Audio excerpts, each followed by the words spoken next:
Beijing is gearing up for a massive military parade. It's releasing dramas and documentaries. It's opening new museum exhibits.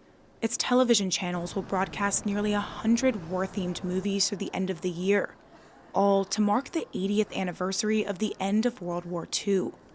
In the months before the event, Chinese President Xi Jinping and other officials have increasingly brought up China's fight against Japan during the war, through state media, at press conferences, and in speeches. The country is going to great lengths to emphasize this period in history. But the question is, why? People like to take World War II history, as they take other history, and pick out the things that for them work as an argument about the present. And you find that all over the place. It's not just China that does it, but China is very keen in some ways to use aspects of that history to push present day claims. First, let's talk about China's story. China emphasizes its role in World War II and argues it was the Chinese Communist Party that led the fight against Japan during the conflict. It uses this to legitimize its rule at home, strengthen its image on the global stage, and bolster its territorial claims to Taiwan. Now, let's take a look at what actually happened. The trouble in the Far East continues to engage worldwide attention. The Japanese army marches on at daybreak. Conflict broke out in the 1930s as Chinese forces resisted Japanese invasion. The war killed millions of Chinese civilians and lasted until 1945, when Japan surrendered. At the time, China was governed by the Kuomintang, also known in English as the Nationalist Party, which was already in a civil war with the communists. The two sides formed a temporary alliance, but historians say the nationalists did most of the fighting in major battles, while the communists played a smaller role. The US and other outside powers also eventually joined the fight. Later, the nationalists fled to Taiwan as they were losing the Chinese Civil War, and the communists took control of the mainland. Today, the battle continues, but now it's one over memory. China downplays the roles of other actors in the war and exaggerates the Communist Party's contributions, using its claims to help bolster the party's legitimacy.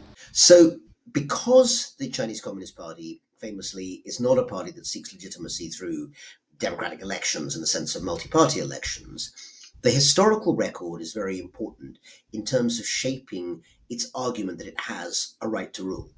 And the war against Japan as really the single most significant national crisis in terms of a conflict between two different nation states provides a very important part of that justification.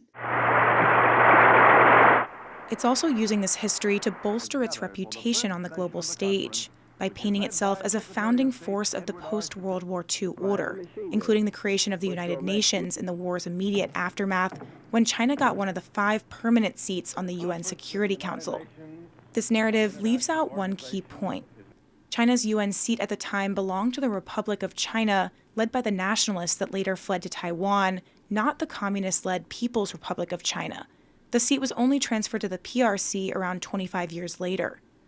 Still, China uses this moment to frame itself as a responsible and stable global leader. And then there's Taiwan, which China claims as its own, using World War II history to bolster those claims. 所以它不是只有讲国力战争战胜战败，而是在讲说这个战争的结果是把台湾澎湖收回来了，是他的中国的啊。 This goes back to 2 statements by the Allied powers towards the end of the war, the Cairo Declaration and the Potsdam Proclamation, which indicated that Taiwan should be, quote, restored to the Republic of China. Though the documents don't mention the PRC, the Chinese government uses these statements to argue Taiwan is its territory.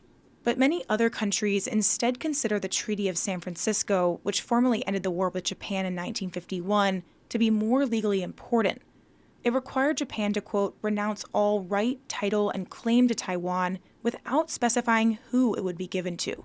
China does not recognize this treaty. 所以他这些历史的论述，他就是希望去抹煞我们刚才讲的那个旧金山和平条约啦，或者说中华民国在台湾是存在的。那这些事情，对中国来讲也是很尴尬的事，所以他就这些都不谈，他只谈开罗宣言。 Much of the picture China paints of its role in World War II and its aftermath is heavily disputed.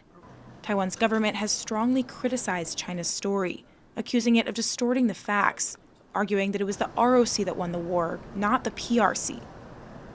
But China is still marching ahead, this period of history proving a powerful tool for its ambitions in the present and the future. Hang Xu and Cadence Quaranta for TaiwanPlus.